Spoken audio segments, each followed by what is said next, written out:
Alright, so I'm going to show you guys in detail how I go about tackling a thermocline on a lake. There are two lakes that I fish that have a true thermocline. That's East Fork Lake and Taylorsville. It's not that the other fish or lakes that I fish don't have a thermocline. It's just I don't fish the parts of those lakes that experience the thermocline. I typically am a little more shallow in those lakes when I am fishing them during those times of the year. Thermocline typically exists in the warmer months, and what a thermocline is, all this blue down here, that is much less oxygen in the water than up here. And I'm going to preface this with saying, yes, you can definitely still catch fish down here in the thermocline, but the majority of your numbers are going to be above it. The majority. So I'm going to show you how I get my baits into the thermocline most effectively. What I do is I find where the thermocline's at. On East Fork Lake, it's typically between 15 and 20 foot, depending the time of year, water temperatures, etc. What I do is I find a flat that is at the bottom of that depth. So if I am experiencing a 20-foot thermocline, I'm going to find a 20-foot flat, and I'm going to drop all my baits down to that 20-foot flat, except for one. One I'm going to drop down and let a little more line out so it can get down to 25, maybe 30 foot. Because like I said, you can still catch fish under that thermocline. So if I drop my baits down to that 20-foot depth, I now know no matter where I go on that lake, I have two baits sitting at the bottom of the thermocline. Catfish are apex predators. Apex predators typically are feeding bottom up, so they're going to typically be at the bottom of the thermocline.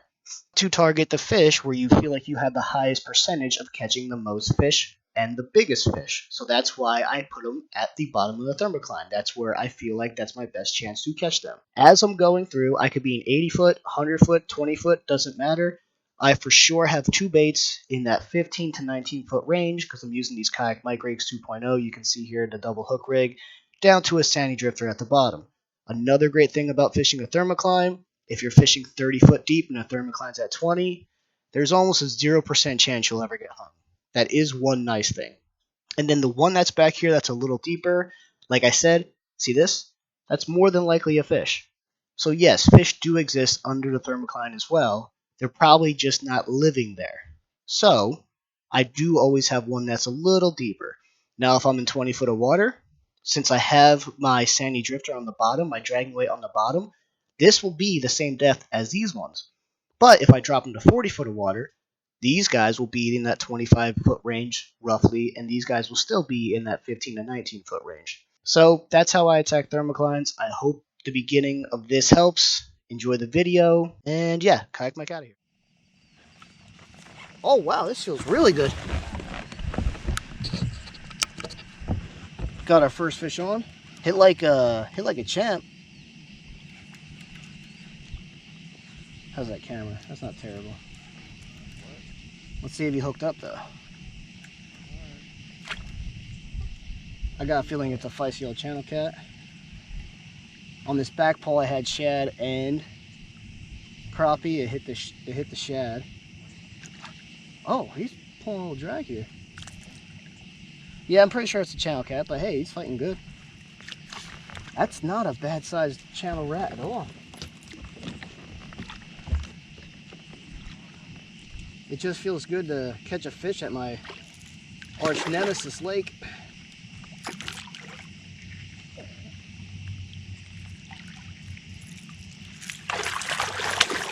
There we go. So the shad is super plentiful right now. So what I did was I came out here and I threw my net again. On one pole I have two arguably live shad. They might not be alive anymore. Individually on each hook. On my other pole I have just crappie. I was out here trolling for crappie to have backup bait. And then on this one I put a cut piece of crappie and I put two pieces of shad stacked up next to each other. The shad's a little lower. I'm in about 21 foot of water. The thermocline is right around that 15-20 foot. My two front poles, I went to 20 foot deep, dropped them to the bottom and stuck them right there so they never go below the thermocline. This back pole, I let a little extra line out, so if I do dip under that 20 to 25 foot range, I can go and be at the bottom permanently. So, caught this guy about 21 foot. I have a double. This one over here is getting hit. I think this I'm pretty sure my right pole is a crappie pole. Very good. You're lucky I'm not eating cast tonight, or he's the perfect size eater. All right, see you later, bub. All right, let's get those baits back down there. Fish number 2. This is the crappie, and I didn't make really small pieces of crappie, but he doesn't feel that big. Ooh, fighting hard. Huh, that's funny. I don't even know how he got the crappie in his mouth. All right. That is a baby channel cat. This is the kind that could solder you. So we're just going to lift him up and kind of hope he falls off the hook. But I don't think he's going to with how he's hooked. Yeah. I hate bringing catfish this size into the boat because, especially when you're dumb like me and you're not wearing socks or shoes, these are the kind that can send you to the hospital. I'll move that. Oh! Stay away. There we go. Not a bad. Again, another perfect eater size if I was out here trying to catch eaters. We're going to get another piece of crappie down. He's pulling pretty hard. This is the pole with the shad and crappie option. Feels like another baby channel cat, which is fine by me. I'm fishing on a lake I historically do terrible on, so. Yep. Also, common denominator, the pole that I have no rattles on at all hasn't even been hit yet. The 2 poles that have the rattles, they're the only poles getting hit. So, could it possibly be playing a factor? Possibly. But you never know. He did not hit the crappie, he hit the shad, and again, double shad, so we're gonna get him out of here. Peace out, bud. All right, 3 fish, we can make a video. Oh, this one's getting hit. Oh, good hit. Does this count as double? Of course, the one that I said doesn't have the rattle. Maybe the rattles were, ooh, don't go towards the trolling motors. Maybe the rattles were just a gimmick for these small channel cats.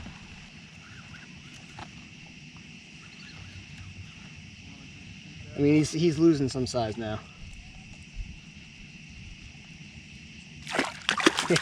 Yeah, he lost a lot of size by the time he got up. Again, we're going through that 20 foot of water. They seem to be staging right around here. That's right around where the Thermocline is too. There we go. Fish number 4. Let's get these baits back in the water. Serious hit, not so serious fish. Man, these guys are so lucky that I'm not eating channel cats tonight.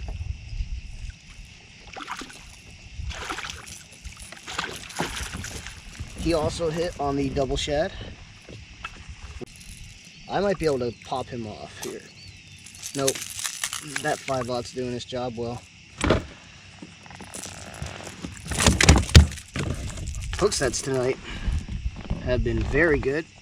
Alright, we're gonna get him out of here. Another perfect size eater. So, man, it is tempting to keep these because I do love eating catfish. So there, bub.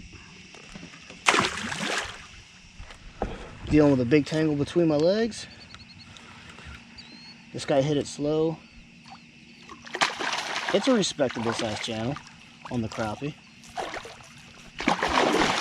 Ooh, he's fighting hard.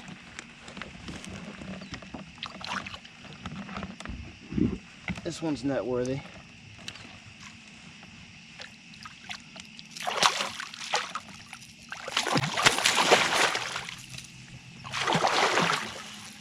That's a very good. Oh man, I have all sorts of hooks between my leg. Oh, this is a cluster. All right, very good. 27 incher.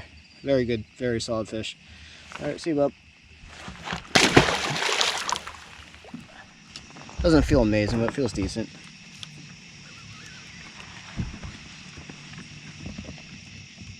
How's that camera angle? That's not terrible.